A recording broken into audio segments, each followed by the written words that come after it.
नमस्कार दोस्तों, मैं सुरेंद्र खंडेला सोनी एजुकेशन में आपका स्वागत करता हूं। देखिए दोस्तों, भारत की नदियां पढ़ रहे हैं और भारत की नदियां में हिमालय की नदियां पढ़ रहे थे। हिमालय की नदियों में हमने 3 तंत्र पढ़े: सिंधु नदी तंत्र, ब्रह्मपुत्र नदी तंत्र और गंगा नदी तंत्र पढ़ा। फिर गंगा नदी में कुछ बातें रह गई थी। गंगा में फिर बाईं ओर से नदियाँ हमने पढ़ ली थी, दाईं ओर से नदियाँ पढ़ेंगे। तो गंगा की कुछ बात करते हैं, 5-7 मिनट बात करेंगे। बाद में हम बात करेंगे किसकी, आगे वाले अपवाद अंतर की बात करेंगे। देखिए, हम पढ़ रहे थे हिमालय की नदियाँ, और हिमालय की नदियों में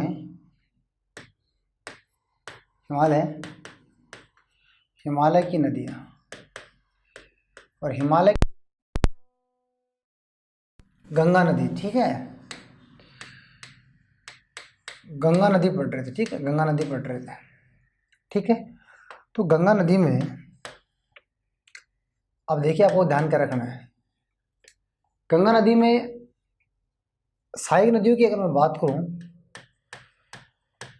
सहायक नदियां, और सहायक नदियां कौन सी, दाएं ओर से मिलने वाली सहायक नदियों की हम बात करेंगे। यही बात थी। तो देखिए, आप दाएं ओर से मिलने वाली सहायक नदियों की मैं बात करूं गंगा की, तो आप ध्यान से देखिए।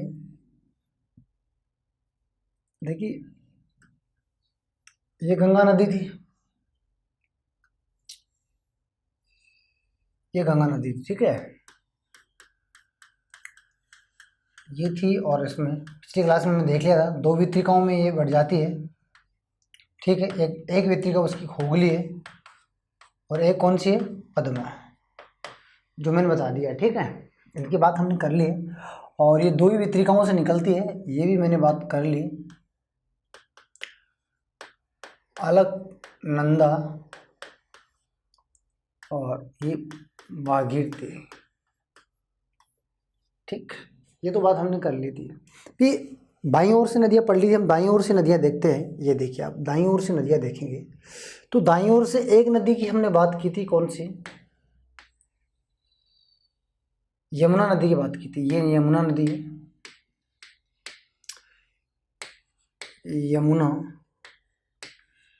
यमुना नदी की बात की थी। कहाँ से निकलती है, यमुनोत्री से निकलती है। ठीक है, और इसमें नदी कौन सी मिलती है, एक तो नदी से मिलती है चंबल, इसमें एक नदी मिलती है कौन सी, बेतवा, जो एमपी से निकलती है। एक नदी से मिलती है केन, ये नदी मिलती है। ये तो है यमुना की सहायक नदियाँ, और चंबल, बेतवा और केन, और चंबल की सहायक कौन सी है, जो राजस्थान में निकलती है, उसका नाम क्या है, बनास नदी है। बनास नदी राजस्थान में राजसमंद जिले से खमनोर की पहाड़ी से निकलती है, और रामेश्वर में जाकर, सवाई माधोपुर में जाकर चंबल में मिल जाती है। चंबल नदी कहाँ से निकलती है, इंदौर एमपी से निकलती है। ठीक है, ये भी एमपी विंध्याचल से निकलती है। ठीक है, ये एमपी की पहाड़ियों से निकलती है। ये बात हमने कर ली थी। ठीक है, इतनी बात। अब बात हम देखिए, एक तो बात करेंगे किसकी, एक सहायक नदी तो थी, कौन सी मैंने बताया था आपको, एक तो थी टोंस नदी। ठीक, एक आप ध्यान रखेंगे, करमनासा, कौन सी थी, करमनासा। एक ध्यान रखेंगे आप, सोन। एक छोटी नदी थी, कौन सी, पुनपुन। ये नदियां थी जो हम इनकी बात करेंगे। देखिए आप, टॉन्स, करमनासा, सोम और पुनपुन की हम बात करेंगे, और चंबल की भी हम बात करेंगे। तो मैं सबसे पहले बात करता हूँ, देखिए टॉन्स नदी की बात करता हूँ। ठीक है, टॉन्स नदी, देखिए इसका उद्गम एमपी में कैमूर पहाड़ी से होता है। कैमूर पहाड़ियों से होता है, एमपी में कैमूर की पहाड़ियों से इसका उद्गम होता है। ठीक है, और ये इलाहाबाद के पास में,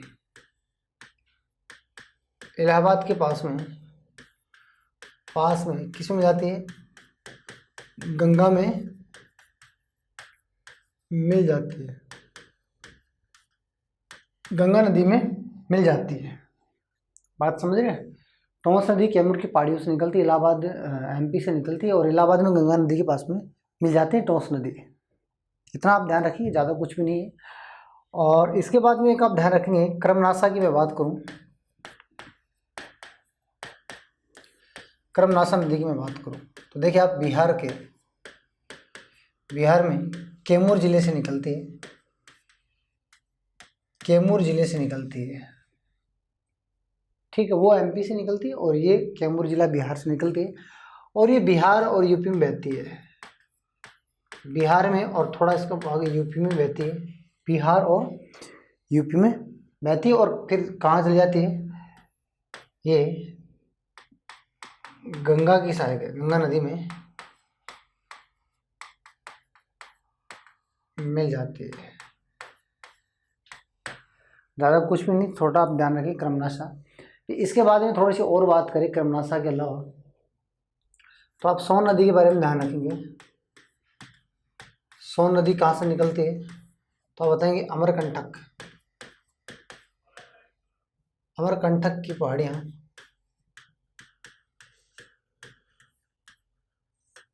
छत्तीसगढ़, अमरकंटक की पहाड़ी छत्तीसगढ़ से निकलती है सोन नदी। फिर अमरकंटक की पहाड़ी से 3 नदी निकलती हैं, ठीक है। उत्तरी भाग में सोन नदी जाती है, दक्षिण भाग में महानदी और पूर्वी भाग में नहीं जाती, पश्चिम भाग में जाती है और नर्मदा नदी। यानी मैं कह सकता हूँ, देखिए अभी बात करते हैं। देखिए ये अमरकंटक है, ये कंटक है। इसके उत्तरी भाग में जो नदी जाती है वो गंगा की सहायक नदी है, उसका नाम क्या है, सोन नदी है। और जो दक्षिण भाग में नदी बहती है उसका नाम क्या है, महानदी है।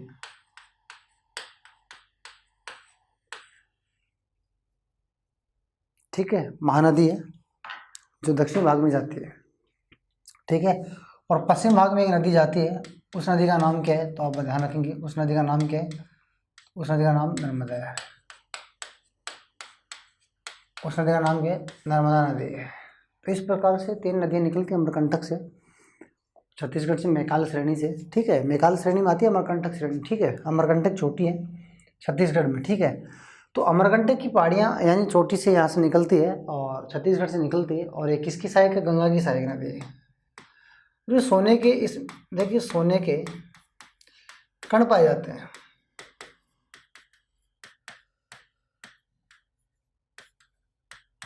इसकी मिट्टी में क्या पाए जाते हैं, सोने के कण पाए जाते हैं।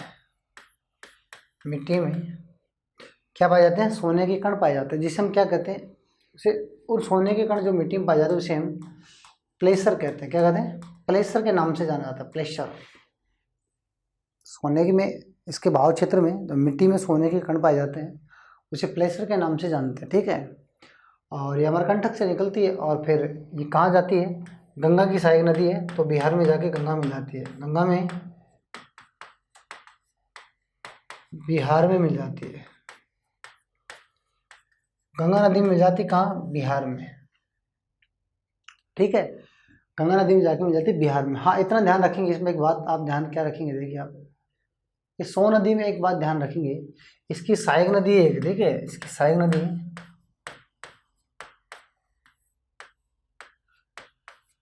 इसकी सहायक नदी है रिहंद,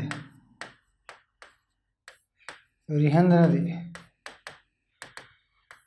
इस रिहंद नदी की मैं बात करूं, इस रिहंद नदी पर यूपी में गोविंद वल्लभ पंत सागर झील बनी हुई है, जो भारत की दूसरी सबसे बड़ी कृत्रिम झील है।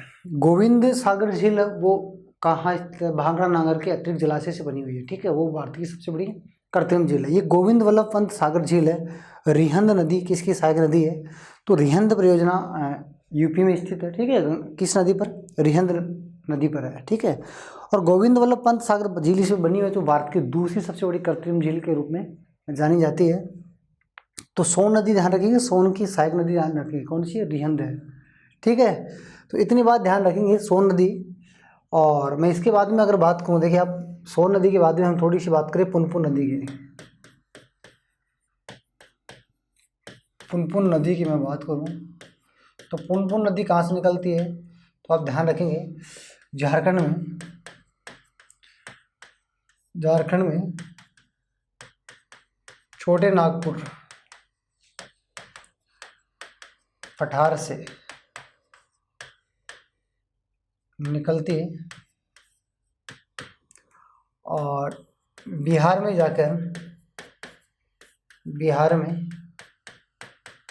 गंगा में मिल जाती है। बस इतना ध्यान रखेंगे आप, ज़्यादा कुछ भी नहीं है।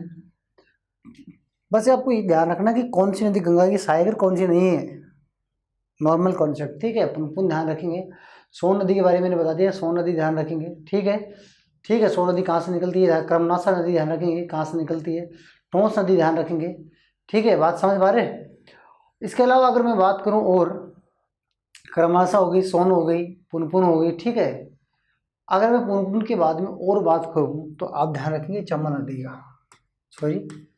यमुना नदी का उद्गम उत्तराखंड बंदरपूंछ की पहाड़ियों से होता है। बंदरपूंछ की पहाड़ी उत्तराखंड से, इसका यानी यमुनोत्री ग्लेशियर से,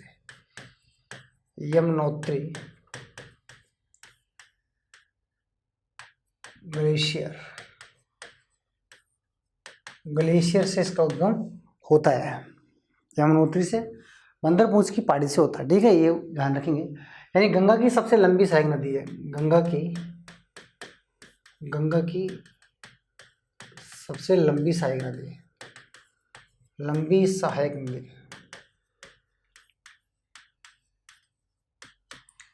की सबसे लंबी सहायक नदी है। ये ध्यान रखेंगे आप यमुना नदी के बारे में, ठीक है। और गंगा की नहीं, ये भारत की सबसे लंबी सहायक नदी भी है, भारत की सबसे लंबी सहायक नदी है, भारत की सबसे लंबी सहायक नदी है। विश्व की सबसे बड़ी सहायक नदी अमेजन नदी की सहायक नदी है, जो मेडेरा नदी है। मेडेरा नदी जो नदी है वो सहायक नदी है किसकी, अमेजन नदी की। तो विश्व की सबसे बड़ी सहायक नदी है मेडेरा, अमेजन की सहायक है, ठीक है। अमेजन विश्व की सबसे चौड़ी नदी है, तो दक्षिणी अमेरिका महाद्वीप में बहती है, ठीक है। तो यमुना नदी पर शहर भी आप ध्यान रखेंगे कौन कौन से शहर स्थित है। तो शहर की मैं बात करूँ तो आप बताएंगे सर आगरा शहर स्थित है, आगरा के अलावा मथुरा शहर स्थित है, दिल्ली शहर स्थित है, आगरा, मथुरा, दिल्ली। भारत की राजधानी दिल्ली कौन सी नदी के किनारे स्थित है, तो आप बताएंगे यमुना नदी के किनारे स्थित है, यमुनोत्री नदी से निकलती है। तो आगरा, मथुरा, दिल्ली। ताजमहल इसी नदी के किनारे स्थित है, आप ध्यान रखेंगे ताजमहल इसी नदी के किनारे स्थित है। और आगरा का लाल किला इसी नदी के किनारे स्थित है। आगरा का लाल किला का निर्माण करवाया था शाहजहां ने, जबकि दिल्ली के लाल किले का निर्माण करवाया था शाहजहां ने, और आगरा के लाल किले का निर्माण करवाया था अकबर ने, ठीक है। और ताजमहल का निर्माण तो पता ही आपको, ताजमहल का निर्माण करवाया था शाहजहां ने, ठीक है। तो ये इस नदी के किनारे स्थित है। और सबसे लंबी सहायक नदी बंदरपूंछ की पहाड़ी से निकलती है, यमुनोत्री ग्लेशियर से निकलती है, इसका नाम क्या है, यमुना नदी। इसकी सहायक नदी कौन सी है, चंबल नदी है, केन नदी है, बेतवा नदी है, ये इसकी सहायक नदी। टोंस, एक छोटी टोंस अलग है, वो इसकी सहायक नदी है, ठीक है। इंडस नदी है, हिंडन नदी मैंने बताया था आपको पिछली क्लास में, हिंडन नदी इसकी सहायक नदी है। तो आप छोटी सहायक नदी है इसकी ध्यान रखेंगे, यमुना की कौन कौन सी सहायक नदी है, ठीक है। और ये कहाँ मिलती है, ये भी आप ध्यान रखेंगे कहाँ मिलती है। ये गंगा नदी में कहाँ मिलती है, तो आप बताएंगे गंगा नदी में प्रयाग में मिलती है। कहाँ मिलती है, प्रयाग में जाकर, प्रयाग कहाँ पड़ता है, यूपी, यानी इलाहाबाद में जाकर कहाँ मिल जाती है, ये गंगा में मिल जाती है, जहाँ पर क्या पड़ता है, कुंभ का मेला लगता है। क्या लगता है, कुंभ मेला लगता है,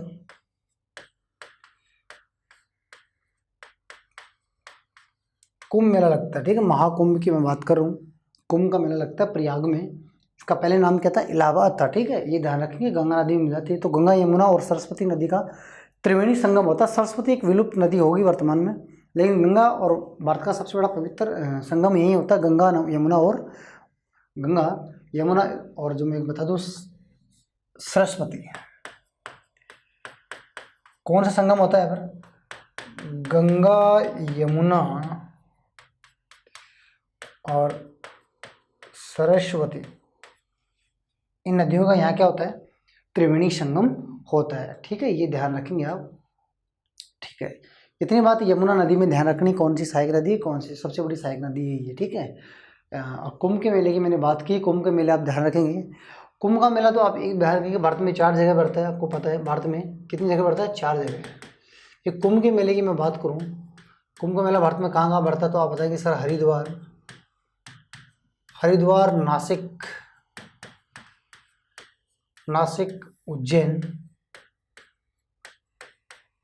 उज्जैन की बात करें तो उज्जैन, हरिद्वार, नासिक, और अभी एक बात की कौन सी? प्रयाग।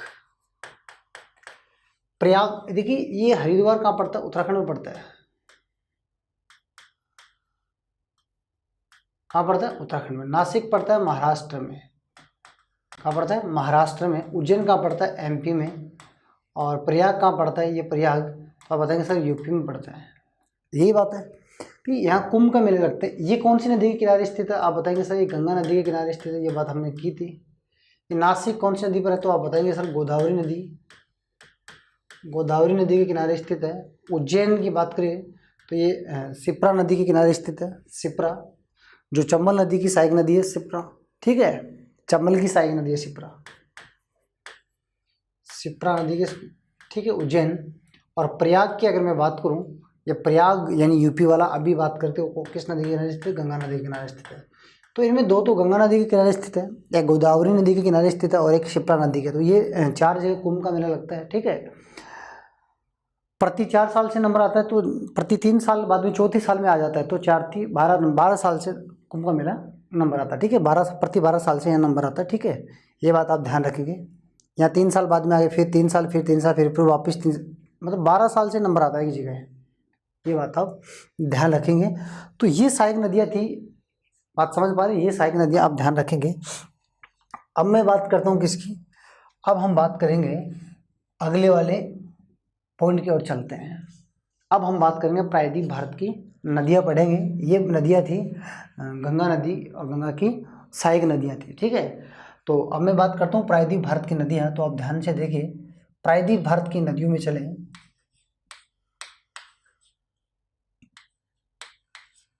प्रायद्वीप भारत की नदियाँ। अब प्रायद्वीप भारत की नदियाँ भी क्या है? एक तो अरब सागर की ओर जाने वाली और एक बंगाल की खाड़ी की ओर जाने वाली है। एक तो अरब सागर की ओर जाने वाली नदी है, ठीक है, और एक है बंगाल की खाड़ी, बंगाल की खाड़ी की ओर जाने वाली नदियाँ हैं। यही बात है।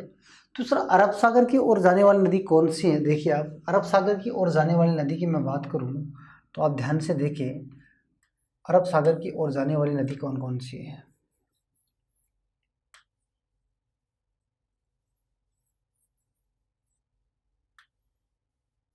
ये देखिए आप, जो प्रायद्वीप भारत की नदी है और अरब सागर की ओर जाती है, ये कौन कौन सी नदी है? तो आप ध्यान रखेंगे, एक तो मैं बता दूं आपको, नर्मदा नदी है, नर्मदा नदी पढ़ेंगे।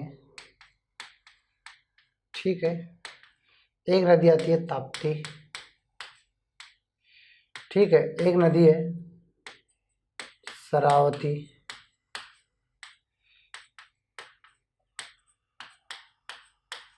पेरियार, मांडवी, एक छोटी नदी और जुआरी। ठीक है, तो नर्मदा नदी की बात करें तो नर्मदा नदी कहाँ से निकलती है? तो आप बताएंगे अमरकंटक से निकलती है, अमरकंटक पहाड़ी से निकलती है, अमरकंटक पहाड़ी छत्तीसगढ़ से निकलती है। ठीक, ताप्ती नदी की बात करूँ तो मैं एमपी से निकलती है, एमपी में बैतूल जिले से निकलती है, बैतूल। बैतूल जिले से निकलती है, एमपी में है, ठीक है। ये जुआरी नदी और ये मांडवी नदी, ये जुआरी नदी और ये मांडवी नदी ये गोवा में है, ठीक, ये गोवा में स्थित है, ठीक है, ये ध्यान रखेंगे। ये जुआरी नदी की, मांडवी नदी के किनारे मार्मू गोवा बंदरगाह स्थित है। श्रावती नदी कहाँ है? कर्नाटक में,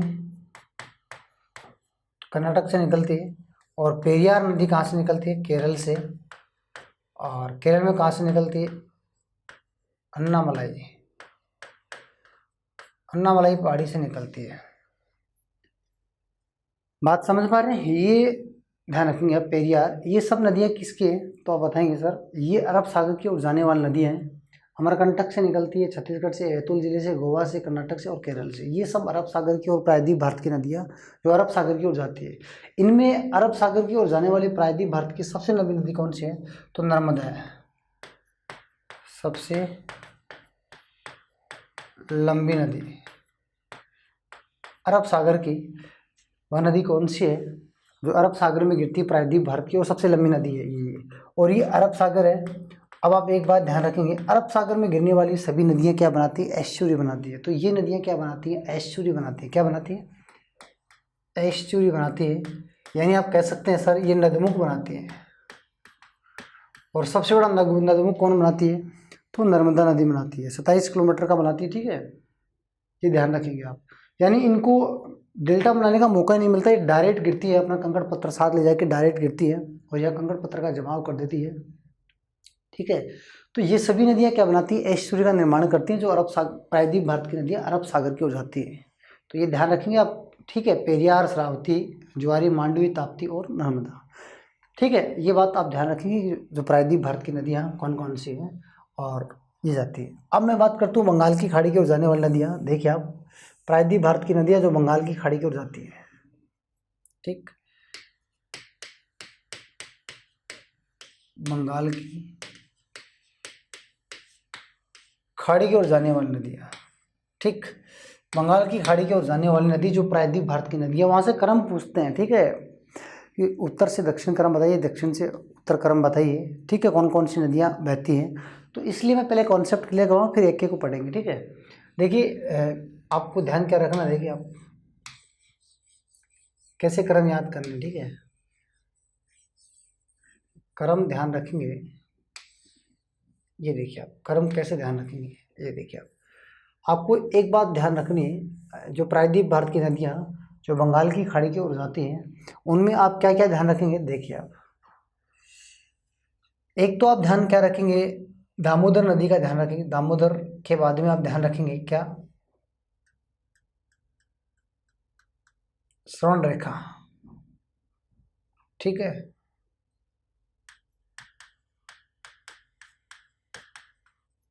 श्रवण रेखा नदी,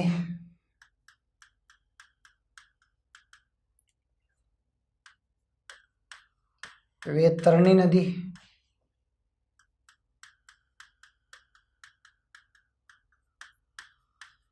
ब्राह्मणी नदी,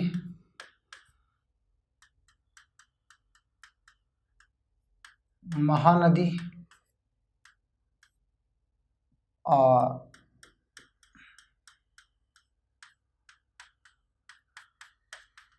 गोदावरी,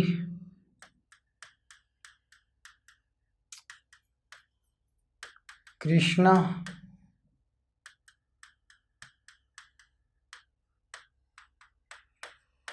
पेनार, समझ रहे हो बात, पेनार,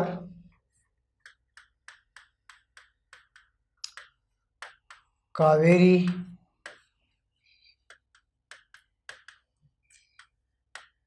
वेगई और लास्ट में कौन सी है? तामर और नदी। ये क्रम आप ध्यान रखेंगे, ठीक है, ये क्रम आप ध्यान रखेंगे। वैतरणी, देखिए श्रवण रेखा नदी से लेकर वैतरणी, ये सबसे दक्षिणतम नदी है, सबसे दक्षिण नदी, सबसे दक्षिण में नदी है। क्रम आप ध्यान रखेंगे, क्रम सिस्टम से ध्यान रखेंगे, यही क्रम आप ध्यान रखेंगे। इनमें से कोई भी द्वितीय नदी देगा उत्तर से दक्षिण क्रम बताइए जो प्रायद्वीप भारत की नदियाँ जो कहाँ गिरती हैं, बंगाल की खाड़ी में गिरती हैं। और बंगाल की खाड़ी में गिरने वाली सभी नदी क्या बनाती हैं, डेल्टा बनाती है। तो इसका मतलब ये सब नदियाँ क्या बनाती हैं, डेल्टा। इनका क्रम याद होना बहुत ज़रूरी है। तो श्रवण रेखा, वैतरक, ब्राह्मणी, महानदी, ठीक है, गोदावरी, कृष्णा, पेनार, कावेरी और वैगई और ताम्रबरणी। इनमें सबसे दक्षिणतम कौन सी है, तो आप बताएंगे सर सबसे दक्षिणतम है और ताम्रबरणी नदी है। यही बात है, ताम्रबरणी नदी है। अब देखिए आप एक बात ध्यान रखेंगे, ये श्रवण रेखा जो नदी है, ठीक है, श्रवण रेखा, वैतरणी नदी और ये नदी है, ये रांची के पठार से निकलती है। ठीक है, ये कहाँ से निकलती है, रांची के पठार से निकलती है। अब देखिए आप ये, ठीक है, श्रवण रेखा नदी, ये नदी, और इस नदी की मैं बात करूँ, ब्राह्मणी नदी की मैं बात करूँ, ठीक है, ये सब कहाँ से निकलती है, रांची के पठार से निकलती है। रांची का पठार, कोडरमा या रांची के पठार से निकलती है। देखिए बात करेंगे अब, ठीक है। ये महानदी की मैं बात करूँ तो महानदी तो कहाँ से निकलती है, अमरकंटक से निकलती है। बात की थी अभी, अमरकंटक, अमरकंटक छत्तीसगढ़ से निकलती है, ठीक। और गोदावरी नदी कहाँ से निकलती है, तो आप बात करेंगे गोदावरी कल सुबाई की चोटी से निकलती है, जो उत्तरी सह्याद्री की सबसे ऊंची चोटी कल, ठीक है, नासिक से निकलती है, यानी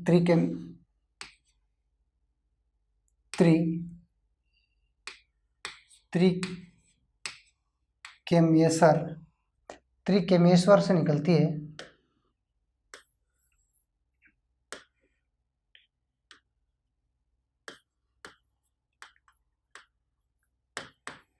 त्रिमकेश्वर से निकलती है, यानी मैं ये भी कह सकता हूँ नासिक से निकलती है, नासिक से निकलती है। या इसकी बात करें तो ये कहाँ से निकलती है, यानी मैं कृष्णा की बात करूँ तो ये कहाँ से निकलती है, महाबलेश्वर से निकलती है, महाबलेश्वर से निकलती है। महाबलेश्वर कहाँ से, महाराष्ट्र से। ये भी कहाँ से निकलती है, महाराष्ट्र से, ठीक है। पेनार निकलती है कर्नाटक से, कर्नाटक दंती दुर्ग से निकलती है। और कावेरी निकलती है ब्रह्मगिरी से, ब्रह्मगिरी कर्नाटक से निकलती है, कावेरी ब्रह्मगिरी कर्नाटक से निकलती है। और वैगई कहाँ से निकलती है, वर्षनाड, वर्षनाड पहाड़ियाँ से निकलती है, ठीक है। और लास्ट में बची कौन सी, ताम्रबरणी, अगस्तमलाई, अगस्तमलाई पहाड़ी से निकलती है, यानी केरल से निकलती है। अगस्तमलाई पहाड़ी से केरल से निकलती है। तो ये सब नदियाँ हैं, आप ध्यान रखेंगे, ये रांची के पठार से, ये अमरकंटक छत्तीसगढ़ से, ये त्रिमकेश्वर या नासिक से निकलती, महाराष्ट्र से कल सुबाई की चोटी से, यानी उत्तरी सह्याद्री से निकलती है। ये महाबलेश्वर महाराष्ट्र से निकलती है, ठीक है, महाबलेश्वर महाराष्ट्र से निकलती है, ठीक है, आप ध्यान रखेंगे। और या महाबलेश्वर चोटी भी है, ठीक है, ये ध्यान रखेंगे। और कर्नाटक के नंदी दुर्ग से निकलती है, ये आपकी कौन सी, पेनार नदी, ये पेनार लिखा हुआ, ठीक है। और ब्रह्मगिरी जो कर्नाटक में स्थित ब्रह्मगिरी चोटी से निकलती है, कौन सी, कावेरी। और वैगई निकलती है वर्षनाड की पहाड़ियों से, वर्षनाड की पहाड़ी से निकलती है वैगई नदी, यानी केरल कर्नाटक की सीमा से निकलती है, ठीक है। और ताम्रबरणी नदी निकलती है अगस्तमलाई पहाड़ी से। अगस्तमलाई पहाड़ी कार्डमम और इलायची की सबसे ऊंची चोटी है, ठीक है। अगस्तमलाई जो पहाड़ी है, अगस्तमलाई चोटी भी है, ठीक है। तो ये कार्डमम इलायची की सबसे ऊंची चोटी है, कार्डमम की पहाड़ी है, इलायची की पहाड़ी है, कि कहाँ पड़ती है, केरल में, उसकी सबसे ऊंची चोटी अगस्तमलाई है। तो यहाँ से निकलती है। और ये सबसे, भारत की सबसे दक्षिणतम नदी यही है। भारत की सबसे दक्षिण में नदी कौन सी है, तो आप बताएंगे ताम्रबरणी नदी है। आप समझ पा रहे हैं। लेकिन पूछे क्वेश्चन कि भारत में सबसे दक्षिणतम पर्वत श्रेणी कौन सी है, तो नागरकोइली है। कौन सी है, नागरकोइली भारत में सबसे दक्षिणतम पर्वत श्रेणी है, भारत की सबसे दक्षिण पर्वत श्रेणी। और भारत की सबसे दक्षिणतम चोटी सबसे ऊंची कौन सी है, भारत की दक्षिण भारत की सबसे ऊंची चोटी कौन सी है, तो आप बताएंगे दोदा बेटा है, सॉरी अन्नामुड़ी है। दोदा बेटा दक्षिण भारत की दूसरी सबसे ऊंची चोटी है। अन्नामुड़ी सबसे ऊंची चोटी है दक्षिण भारत की, जो कहाँ पड़ती है, तो अन्नामुड़ी कहाँ पड़ती है, अन्नामलाई की पहाड़ी में पड़ती है, केरल में। बात समझ पा रहे हैं। अन्नामलाई की पहाड़ी से कौन निकलती है, पेरियार नदी निकलती है, आप ध्यान रखेंगे, ठीक है। तो ये थी बंगाल की खाड़ी की ओर जाने वाली नदियाँ, जो प्रायद्वीप भारत की नदियाँ थी। क्रम आप ध्यान रखेंगे।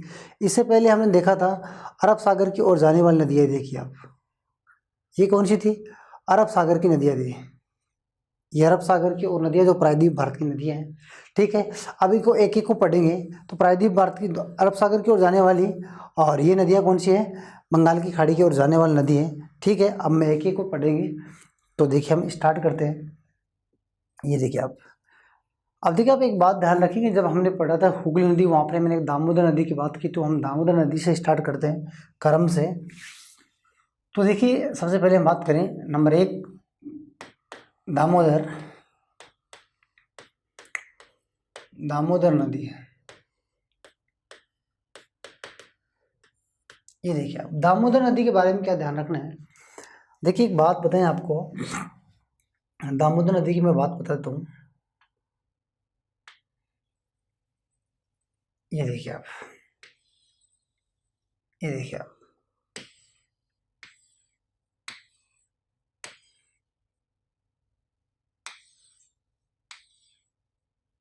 ठीक है। ये है दामोदर नदी, ठीक। ये तो है दामोदर नदी जो कमरपेट की पहाड़ी से निकलती है, कमरपेट,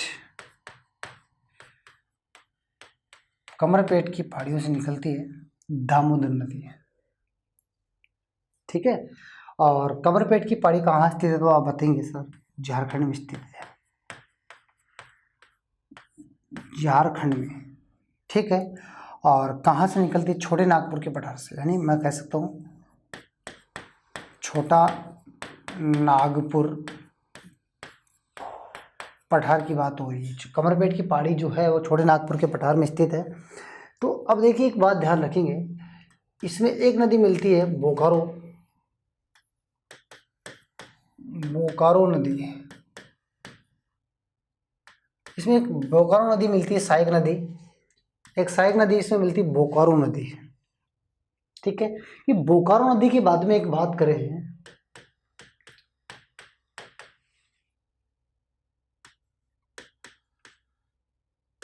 कोनार नदी मिलती है। बोकारो नदी के बाद में इसमें एक बात करें तो इसमें कोनार नदी मिलती है, ठीक है। तो बोकारो कोनार नदी इसकी सहायक नदी है। एक सहायक नदी और है, ब्राकर नदी है। कौन सी सहायक नदी है, ब्राकर नदी है। देखिए मैंने बताई थी ब्राक नदी अलग है, ब्राकर नदी अलग है, याद है क्या।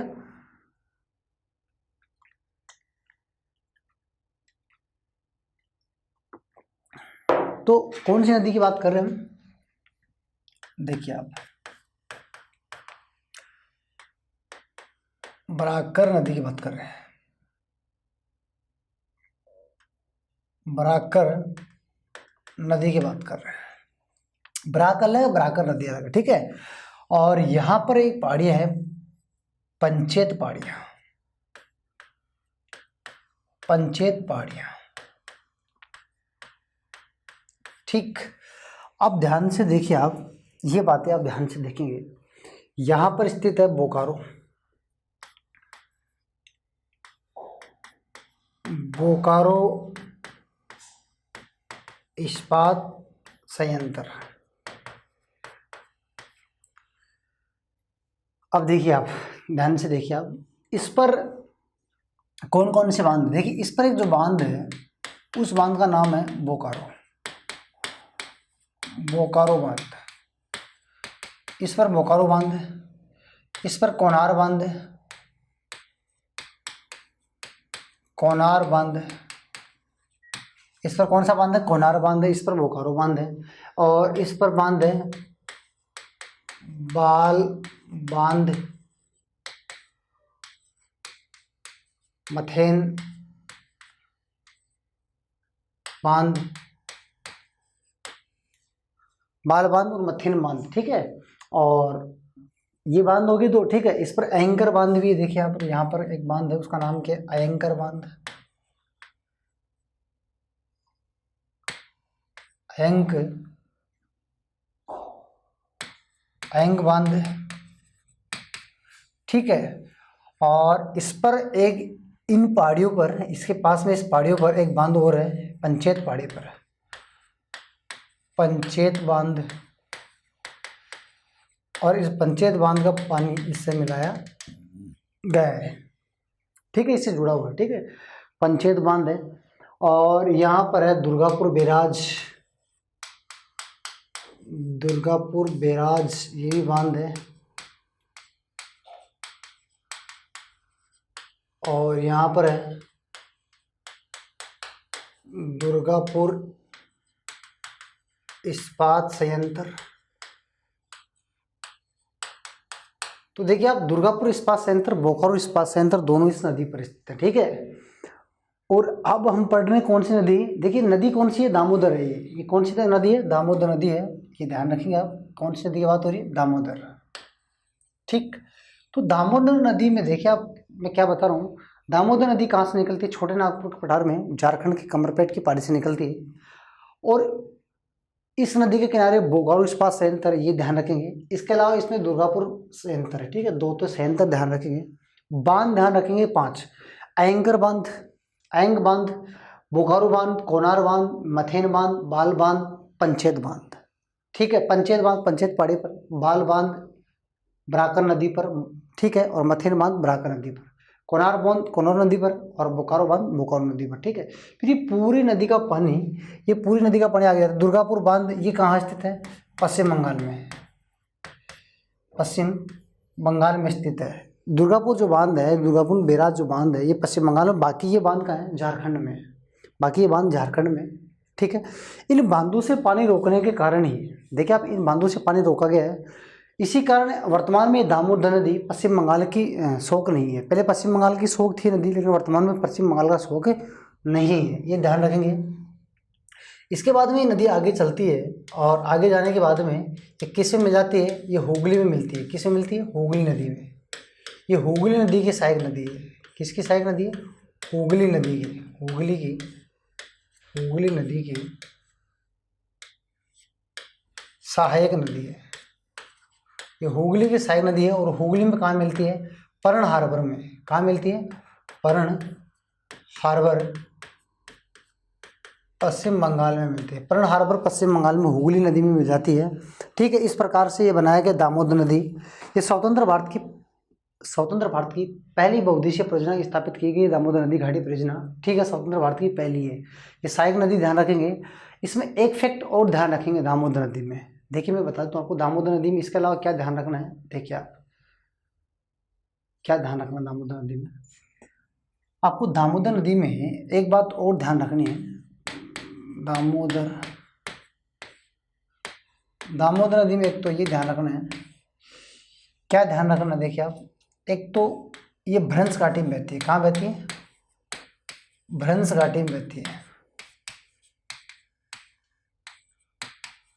भ्रंश घाटी का मतलब एक स्थान, भूभाग जो नीचे धंस जाता है, और धंसने से दरारें पड़ जाती है और घाटी का निर्माण होता है, वो मतलब भ्रंश घाटी। तो भारत में भ्रंश घाटी में बहने वाली सबसे बड़ी नदी नर्मदा है, दूसरे नंबर पे ताप्ती, और तीसरे नंबर पे बात करें तो भ्रंश घाटी में दामोदर नदी है, ठीक है। एक तो भ्रंश घाटी में बहती है। उद्गम मैंने बता दिया, उद्गम कहाँ से होता है तो आप बताएंगे। उद्गम होता है छोटा नागपुर पठार से, छोटा नागपुर पठार, यानी आप कह सकते हैं रांची का पठार। फिर रांची के पठार की बात क्यों हो रही है, देखिए सर रांची का पठार क्यों है, क्योंकि ये छोटे नागपुर को दो बराबर भागों में, छोटे नागपुर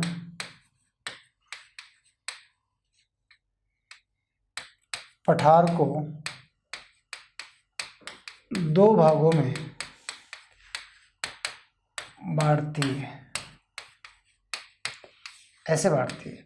ऊपर वाले का नाम है हजारीबाग का पठार, हजारीबाग का पठार,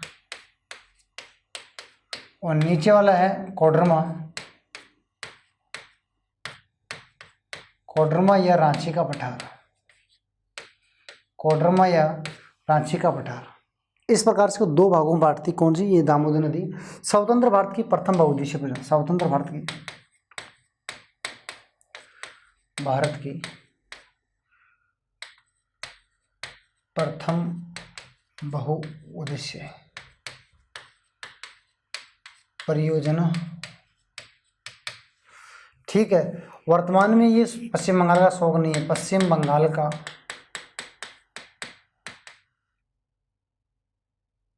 जीवन रेखा हो गई है। क्या होगी, पश्चिम बंगाल की ये वर्तमान में क्या है, जीवन रेखा है, शोक नहीं है क्योंकि पानी को रोक दिया गया है। ठीक है, अब वर्तमान में क्या है, पश्चिम बंगाल का जीवन रेखा है। ठीक है, ध्यान रखेंगे, दामोदर नदी घाटी परियोजना, और ये स्वतंत्र भारत की प्रथम बहुउद्देशीय परियोजना है। इसका जो प्रारूप है यूएसए में टेनेसी नदी के आधार पर बनाया गया है। तो स्वतंत्र भारत की प्रथम बहुउद्देशीय परियोजना ये बनाई गई है। कौन सी? दामोदर नदी घाटी परियोजना। ये अमेरिका की टेनेसी नदी के आधार पर बनाई गई है। अमेरिका की टेनेसी नदी आधार पर बनाई गई प्रथम बहुउद्देशीय परियोजना है। ये छोटे नागपुर के पठार को दो भागों में बांटती है। ठीक है, रांची के पठार से निकलती है और भ्रंश घाटी में बहती है। ठीक है, इसके अलावा ध्यान रखेंगे ये सर्वाधिक कल कारखाने होने प्रदूषित नदी क्या है? दूषित नदी है। क्या? भारत की दूषित नदी है, क्योंकि रासायनिक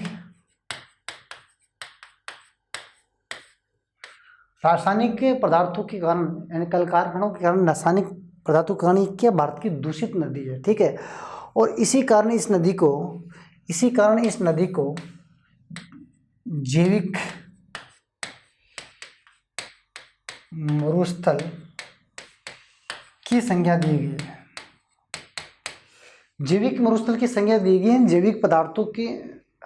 ठीक है, जैविक पदार्थ सर्वाधिक होने के कारण इसे जैविक मरुस्थल की संज्ञा दी गई है। ध्यान रखेंगे आप। और इसका जो प्रारूप बनाया गया टेनेसी नदी के आधार पर बनाया गया है। ठीक है, और इसे पश्चिम बंगाल की वर्तमान में क्या कहते हैं? जीवन रेखा। पहले ये पश्चिम बंगाल का कहते हैं शोक थी। ठीक है, तो दामोदर नदी और छोटे नागपुर के पठार को दो भागों में बांटती है। ऊपर वाला हजारीबाग का पठार, नीचे वाला रांची का पठार। तो ये ध्यान रखिए आप कि रांची के पठार से दक्षिण भाग से निकलती श्रवण रेखा नदी। ठीक है, ब्राह्मणी नदी अभी बात करेंगे। और ऊपर वाले भाग में कौन सी निकलती है? सोन नदी निकलती है। ये चीज़ें आप ध्यान रखेंगे। ठीक है, ये बातें आप ध्यान रखेंगे दामोदर नदी के बारे में, कहाँ से निकलती है? भ्रंश घाटी में। ठीक है, और छोटे नागपुर के पठार को भारत में खनिजों का अजायब घर कहा जाता है, रूर कहा जाता है। फिर इस नदी के बहाव क्षेत्र में देखिए, अब मैंने बता दिया, इस नदी के बहाव क्षेत्र में अभी कौन कौन सा है? एक तो बोकारो इस्पात संयंत्र। ठीक, और इसमें आया एक दुर्गापुर इस्पात संयंत्र। ये दो आए। ये आया झारखंड में। ठीक है, और ये आया पश्चिम बंगाल में। ठीक है, और इस नदी के बहाव क्षेत्र में सर्वाधिक खनिज होने के कारण इसे रूर प्रदेश के नाम से जानते हैं। इसके बहाव क्षेत्र को किस नाम से जानते हैं? रूर प्रदेश के नाम से जानते हैं। ये भी आप ध्यान रखेंगे, रूर प्रदेश के नाम से जानते हैं इसके बहाव क्षेत्र को। तो सर पश्चिम बंगाल में दुर्गापुर और बोकारो कहाँ है? झारखंड में। ये बोकारो रूस के सहयोग से लगाए गए, और पश्चिम बंगाल की मैं बात करूँ, ये इंग्लैंड के सहयोग से लगाए गए। तो दोनों ही इस्पात संयंत्र इस नदी के किनारे स्थित है। तो आप ध्यान रखेंगे, अलग अलग पूछेंगे, तलचर, राउरकेला, जमशेदपुर कौन कौन सी नदी के किनारे स्थित है और किस किस देश के सहयोग से स्थापित किए गए हैं। तो ये दो ध्यान रखेंगे यहाँ पर। मैं राउरकेला की बात भी करूँगा, ब्राह्मणी नदी के किनारे। ठीक है, तो आप ध्यान रखिए इस बात को। और जमशेदपुर कौन सी नदी के किनारे स्थित है? तो आप ध्यान रखिए, श्रवण रेखा नदी के किनारे स्थित है। और राउरकेला ब्राह्मणी नदी के किनारे स्थित है। तलचर कहाँ स्थित है? तो ब्राह्मणी नदी के किनारे स्थित है। तो ये सैन आप ध्यान रखेंगे। इतनी बात जो भी मैंने बात बताई है, ये सब बातें किसके बारे में ध्यान रखनी है। ठीक है, उद्गम से लेकर आप इतनी बातें पूरी ध्यान रखेंगे। ये सब बातें किसकी है? रूर प्रदेश, ये सब बातें। ठीक है, दामोदर नदी के बारे में आप ध्यान रखेंगे। उम्मीद करता हूँ समझ पाए होंगे इस बात को। और दामोदर नदी के बाद में हम बात करते हैं, देखिए आप आगे बात करते हैं, दामोदर नदी के बाद में हम बात करते हैं श्रवण रेखा नदी। क्रम से चलेंगे। श्रवण रेखा नदी की मैं बात करूं तो देखिए आप, श्रवण रेखा नदी की बात करते हैं। ठीक है, श्रवण रेखा नदी की बात करते हैं। तो श्रवण रेखा नदी कहाँ से निकलती है? रांची के पठार से निकलती है। यानी रांची का पठार छोटे नागपुर के पठार का दक्षिण भाग है। बात समझ पा रहे हैं। रांची का पठार छोटे नागपुर के पठार का दक्षिण भाग है, ये ध्यान रखेंगे। तो श्रवण रेखा नदी की मैं बात करूँ तो उद्गम कहाँ से होता है, तो आप बताएंगे सर रांची के पठार से होता है, रांची के पठार से। एक बात तो ये ध्यान रखनी, यानी झारखंड की बात हो रही है, यही बात हो रही है, रांची का पठार झारखंड छत्तीसगढ़ की, ठीक है। फिर श्रवण रेखा नदी के बारे में देखिए, अब ध्यान रखेंगे इसकी मिट्टी के भाव क्षेत्र में भी क्या पाए जाते हैं, सोने के कण पाए जाते हैं। मिट्टी में सोने के कण पाए जाते हैं, जिसे हम क्या कहते हैं, प्लेसर कहते हैं। क्या कहते हैं, प्लेसर कहते हैं। इसके मिट्टी के क्षेत्र में क्या पाए जाते हैं, सोने के कण पाए जाते हैं, प्लेसर के नाम से जानते हैं, ये बात ध्यान रखेंगे। और श्रवण रेखा नदी के बारे में इतना और ध्यान रखेंगे, क्या ध्यान रखेंगे श्रवण नदी के, कि श्रवण रेखा नदी के किनारे, इस नदी के किनारे कौन सा है, तो आप ध्यान रखिए जमशेदपुर। जमशेदपुर इस्पात संयंत्र स्थित है, जो एक निजी क्षेत्र का है, ठीक है। क्या ये निजी क्षेत्र का, ये ध्यान रखेंगे आप, ये निजी क्षेत्र का जमशेदपुर, ठीक है। कोई तो जमशेदपुर आप ध्यान रखिए श्रवण रेखा नदी के किनारे स्थित है। कहाँ से निकलती है, और सोने के कण पाए जाते हैं। और एक बात और बताइए, मतलब दामोदर नदी के बाद में, दामोदर नदी के बाद में इसे भी किसकी संज्ञा दी गई है, जैविक मरुस्थल की संज्ञा दी गई है। जैविक मरुस्थल, मरुस्थल की क्या दी गई है, संज्ञा दी गई है। ये ध्यान रखेंगे श्रवण रेखा नदी के बारे में, ठीक है। और फिर मैं बात करता हूँ वैतरणी नदी की बात करते हैं। वैतरणी नदी की मैं बात करूँ, ठीक, तो वैतरणी नदी उड़ीसा के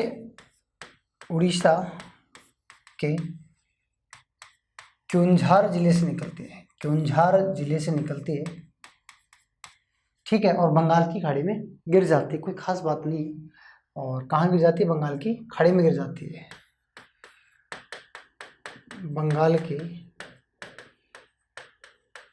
खाड़ी में गिर जाती है। ये ध्यान रखेंगे, किसके बारे में, वैतरणी नदी के बारे में ध्यान रखेंगे। इसके बाद में नदी कौन सी आती है, महानदी की बाद में बात करेंगे। पहले हम बात करते हैं किसकी, ब्राह्मणी नदी की बात करते हैं। किसकी, ब्राह्मणी नदी। ब्राह्मणी नदी ये कहाँ से निकलती है, तो आप बताएंगे सर रांची के पठार से, ठीक है, उद्गम होता है। फिर रांची के पठार से उद्गम होता है, अच्छी बात है, लेकिन इसमें भी आप संयंत्र ध्यान रखेंगे। कौन सा इस्पात संयंत्र ध्यान रखेंगे, एक तो आप ध्यान रखेंगे सर तलचर। तलचर जो खनिज क्षेत्र है, खनिज क्षेत्र के लिए प्रसिद्ध है तलचर, ये भी ध्यान रखेंगे, ठीक है। तलचर ध्यान रखेंगे। अब एक बात ध्यान रखेंगे, तलचर के अलावा यहाँ कौन सा है, देखिए आप राउर केला इस्पात संयंत्र, इस्पात संयंत्र इस नदी के किनारे स्थित है। और ये कहाँ स्थित है, उड़ीसा में, ठीक है। और ये जर्मनी के सहयोग से स्थापित किया गया, जर्मनी के सहयोग से स्थापित किया गया, ये अब ध्यान रखेंगे। राउरकेला तलचर की बात करती मैंने, तलचर और रांची के पठार से निकलती ब्राह्मणी नदी, ठीक है। और एक बात और ध्यान रखेंगे, ब्राह्मणी नदी पर देखिए आप, ब्राह्मणी नदी पर, इस नदी पर NW5 स्थित है, NW5 स्थित इसी नदी पर स्थित है, ठीक है। NW1 किस पर स्थित है, तो देखिए NW1 की बात करें, NW1 यानी वाटर, नेशनल वाटर की मैं बात करूँ, मार्ग की मैं बात करूँ, तो NW1 की मैं बात करूँ तो आप बताएंगे सर गंगा नदी पर है, यही बात है। NW2 की मैं बात करूँ कि 2 किस पर, तो आप बात करेंगे सर ब्रह्मपुत्र नदी पर, ठीक है। ऐसे में बात कर रहा हूँ NW किसकी, 5 की बात कर रहा हूँ, तो 5 कौन सी नदी पर है, तो आप बताएंगे सर श्रवण रेखा नदी पर है, ठीक है। ऐसे बात करें NW6 की, तो ये बराक नदी पर स्थित है, बराकर नहीं, बराक नदी पर। बराकर तो दामोदर की सहायक है, बराक नदी किसकी सहायक है, मेघना की सहायक है, तो ये नदी है। तो कितने हो गए, 4। और 2 ऐसे हैं जो नदियों पर नहीं है, ठीक है, 2 ऐसे हैं जो नदियों पर नहीं है। उदयमंडल झील पर स्थित है एक तो, ठीक है। एक उदयमंडल झील पर स्थित है, और इनके अलावा एक और है जो बर्निंघम जो झील है, मैं बता देता हूँ आपको। देखिए आप एक बात ध्यान से देखिए आप, ये देखिए आप, थोड़ा सा कॉन्सेप्ट कर ही देता हूँ क्लियर आपको, ठीक है।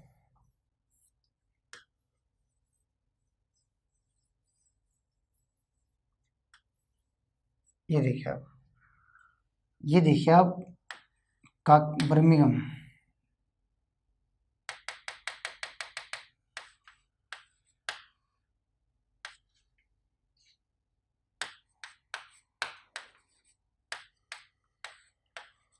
बर्मिंघम झील, आंध्र प्रदेश, ठीक। बर्मिंघम झील आंध्र प्रदेश में, यानी आप ध्यान रखेंगे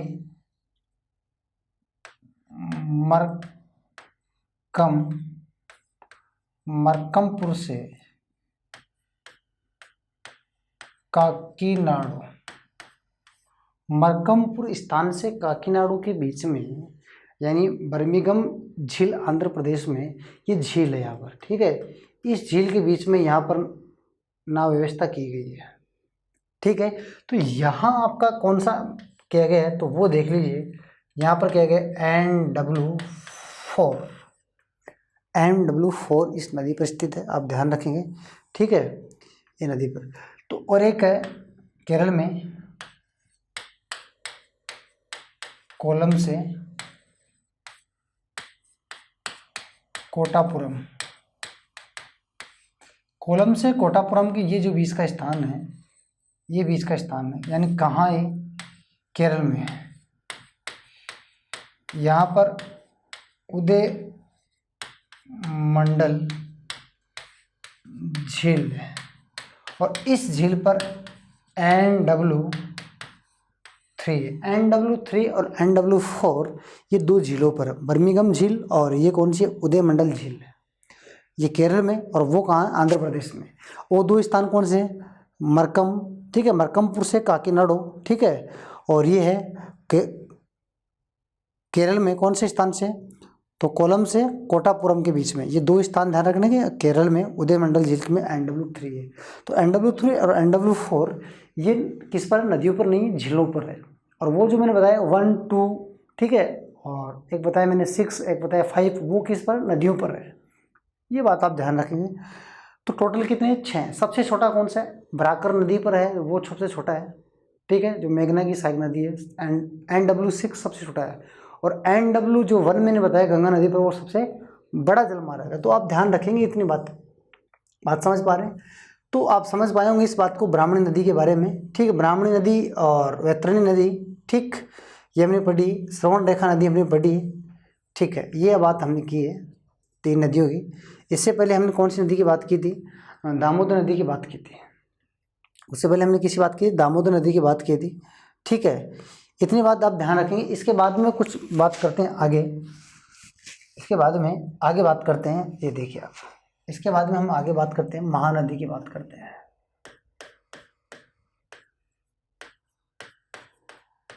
महानदी की मैं बात करता हूँ, ये देखिए आप। अब महानदी के बारे में इतना ध्यान रखेंगे आप, क्या कॉन्सेप्ट ध्यान रखेंगे, देखिए आप।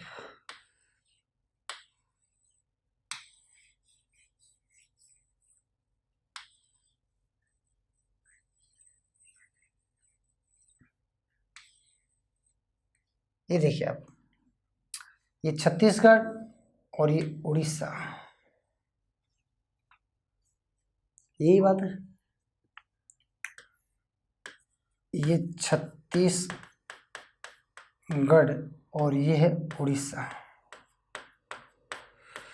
यहां से नदी निकलती है,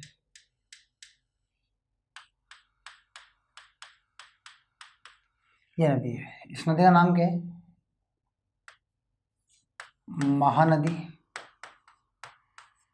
कहाँ से निकलती है तो आप बताएंगे सर, अमरकंटक से, अमरकंटक से निकलती है, ठीक है। अब देखिए इस बात ध्यान रखेंगे, छत्तीसगढ़ और कहाँ बहती है तो आप बताएंगे छत्तीसगढ़ और उड़ीसा में बहती है। भाई एक बात ध्यान रखेंगे, इसे छत्तीसगढ़ छत्तीसगढ़ की जीवन रेखा कहते हैं, और उड़ीसा का इसे क्या कहते हैं, सो कहते हैं। दो राज्यों में बहती है, इसका प्रवाह दो राज्यों में होता है, ये बात आप ध्यान रखेंगे, इसका प्रवाह दो राज्यों में होता है, यानी छत्तीसगढ़ और प्लस उड़ीसा। छत्तीसगढ़ और उड़ीसा में बहती है, ठीक है, ये बात ध्यान रखेंगे। अब इसमें ध्यान क्या रखना है, देखिए आप इसके उपनाम की बात मैं करूं तो उपनाम इसके क्या है, उपनाम, तो उपनाम एक तो नीलोपलो,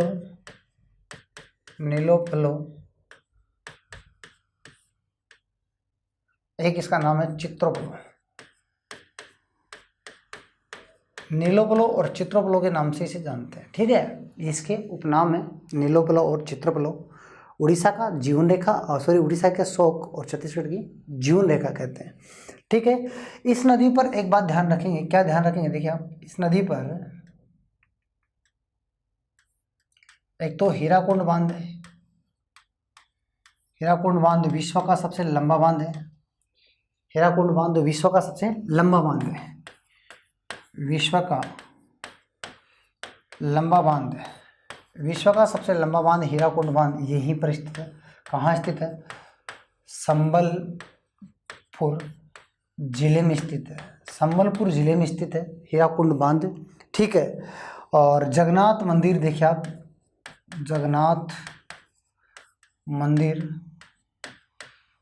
मंदिर और सुभद्रा मंदिर,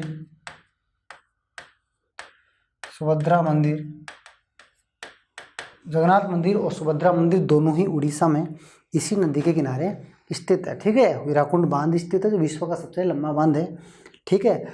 और महानदी, ठीक है, महानदी के बहाव क्षेत्र में सर्वाधिक क्या होता है, चावल होता है, ठीक है, सर्वाधिक क्या होता है, चावल होता है, ये ध्यान रखेंगे। छत्तीसगढ़ में सर्वाधिक क्या होता है, इसमें चावल होता है, चावल उत्पादन होता है, इसी कारण छत्तीसगढ़ को क्या कहते हैं, चावल का कटोरा कहते हैं। छत्तीसगढ़ को क्या कहते हैं, चावल का कटोरा कहा जाता है। चावल का कटोरा किसे कहते हैं, छत्तीसगढ़ को कहते हैं, ठीक है। और इसी चावल उत्पादन सर्वाधिक होने के कारण और पीली मिट्टी का भाव सर्वाधिक होने के कारण, सर्वाधिक पीली मिट्टी, देखिए आप ध्यान रखेंगे, पीली मिट्टी है, मिट्टी कैसी है, इसके भाव क्षेत्र में मिट्टी कैसी है, पीली मिट्टी है, ठीक है। और उत्पादन किसका होता है, तो आप ध्यान रखेंगे, उत्पादन सर्वाधिक किसका उत्पादन होता है, चावल का उत्पादन होता है। इसी कारण इस नदी को, किस नदी को, महानदी को, इसी कारण इस महानदी को भारत का हांगकांग नदी कहा जाती है, भारत की हांगकांग नदी। इसे चाइना में बहती है हांगकांग नदी, ठीक है, हांगकांग नदी, इसे भारत की हांगकांग नदी के नाम से भी जाना जाता है। जबकि हांगकांग नदी कहाँ बहती है, चाइना में, और चाइना का शो कहते हैं उसे, ये भारत की हांगकांग नदी है, ठीक है। इसमें क्यों, क्योंकि उस नदी के किनारे भी चावल उत्पादन होता है, चाइना में, इसके किनारे भी चावल उत्पादन होता है, पीली मिट्टी है, वहाँ भी पीली मिट्टी है, तो समानता होने के कारण इसे क्या कहते हैं, भारत की हांगकांग नदी कहते हैं। छत्तीसगढ़ में सर्वाधिक चावल होता है और छत्तीसगढ़ को चावल का कटोरा कहते हैं, ठीक है। यहाँ की बात करूँ मैं इस नदी के बहाव क्षेत्र में, जबकि भारत में सर्वाधिक चावल का उत्पादन पश्चिम बंगाल में होता है, और जबकि प्रति हेक्टेयर सर्वाधिक चावल का उत्पादन कहाँ होता है, पंजाब में होता है। जबकि इस नदी के बहाव क्षेत्र में सर्वाधिक चावल उत्पादन कहाँ होता है, छत्तीसगढ़ में, छत्तीसगढ़ में चावल का कटोरा कहते हैं। जबकि चावल अनुसंधान केंद्र कहाँ, कटक उड़ीसा में, कटक उड़ीसा में है, कटक इसी नदी के किनारे स्थित है, कटक, जहाँ पर चावल अनुसंधान है, चावल क्या है, अनुसंधान है, अनुसंधान, चावल अनुसंधान केंद्र कहाँ स्थित है, तो आप बताएंगे कटक उड़ीसा में स्थित है, ठीक है। देखिए चावल अनुसंधान अलग ही है, दो ही राज्यों में बहती है। देखिए कटक के बारे में बताइए मैंने, चावल अनुसंधान है, दूसरा मैंने जगन्नाथ मंदिर स्थित है, ठीक है, जगन्नाथपुरी मंदिर स्थित है, ठीक है, सुभद्रा मंदिर स्थित है, हीराकुंड बांध के बारे में बताया संबलपुर में, और संबलपुर शहर भी इस नदी के किनारे स्थित है। यानी इस नदी के किनारे कौन कौन से शहर हैं, तो आप बताएंगे, एक तो संबलपुर उड़ीसा में स्थित है, और एक कटक शहर, ठीक है, ये ध्यान रखेंगे आप। तो कटक और संबलपुर शहर इसी नदी के किनारे स्थित है। ये 3-4 बातें तो आपको ध्यान क्या रखनी है, उड़ीसा की, और 1-2 बात ध्यान रखनी है किसकी, छत्तीसगढ़ की, ठीक है। ये बात है, इसका नाम ध्यान रखेंगे, क्या नाम है, चित्रोपलो और नीलोपलो के नाम से भी जानते हैं, ठीक है। हंसदेव और तेल नदी, हिरण नदी, ये इसकी क्या है, सहायक नदियाँ हैं। ठीक है, इसकी सहायक नदी कौन कौन सी है देखिए आप। सहायक नदी हंसदेव, शिवनाथ, ठीक है, तेल नदी, हिरण नदी, ये इसकी क्या है, सहायक नदी है। ठीक है, ये बात आप ध्यान रखेंगे। तो हंसदेव, शिवनाथ, तेल, हिरण, तवा, एक नॉर्मल चीज़ आप ध्यान रखें, हंसदेव, शिवनाथ, हिरण, ठीक है, इतनी बात ध्यान रखिए, इसके सहायक नदी है और ज़्यादा कुछ भी नहीं है। चावल के बारे में ध्यान रखेंगे आप, ठीक है, चावल का कटोरा ही है, ये बात ध्यान रखेंगे। और देखिए आप इसमें एक बात ये ध्यान रखेंगे, हीराकुंड बांध की एक आप विशेषता ध्यान रखेंगे कि हीराकुंड बांध विश्व का सबसे लंबा बांध है, ये बात आप ध्यान रखेंगे। ठीक है, और इससे पहले हमने क्या पढ़ा था, ये कुछ भी नहीं, देखिए आप इतने पढ़ा, ठीक है, चलो कोई बात नहीं। सहायक नदी होगी, चावल हो गया, ठीक है, इतनी बात ध्यान रखिए, महानदी के बारे में। ठीक है, तो एक बात ध्यान रखेंगे हमने, ये देखिए आप, ये देखिए आप, इधर देखिए आप, जो प्रायद्वीप भारत में नदियाँ जा रही हैं उसमें हमने श्रवण रेखा नदी पढ़ ली, वेतक नदी के बारे में पढ़ ली, ब्राह्मणी नदी के बारे में पढ़ ली, रांची के पठार से आ रही है सब, और महानदी के बारे में पढ़ ली, अमरकंटक से आती है।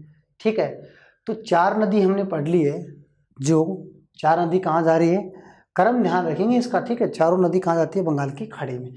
अब ये नदियाँ पढ़ेंगे, ये भी बंगाल की खाड़ी में जाती हैं। ठीक है, तो इस आगे वाली नदियों को हम अगली वाली क्लास में पढ़ेंगे।